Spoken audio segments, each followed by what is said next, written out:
Hi, my name is Nav. It means new in Punjabi, and I'm the founder of the Washing Machine Project.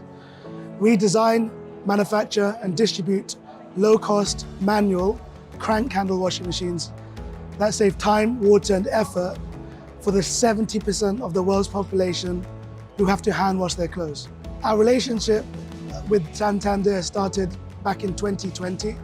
At the time, I was at University of Bath, and we received a small grant to fund our distribution of the washing machines. That grew into applying for the Santander's entrepreneurship program, where we won the Judge's Choice Award, and then we got nominated as an honorary mention on the Santander Global. So Santander X100 is amazing. You know, we are part of this community of like-minded startups who are all in roughly the same position, who are all pushing the boundaries in their separate fields.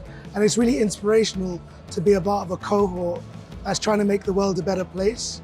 And what Santander X100 does is it brings together all of these startups and shares collectively ideas, mentorship, funding opportunities, and access to customers. I would 100% recommend any entrepreneur who's looking to scale up or ramp up their business to apply to be a part of the Santander 100X community. You'll be amongst really great company, and if you want to level up your business and be a part of a global community that's trying to make the world a better place and have that credibility, please do apply.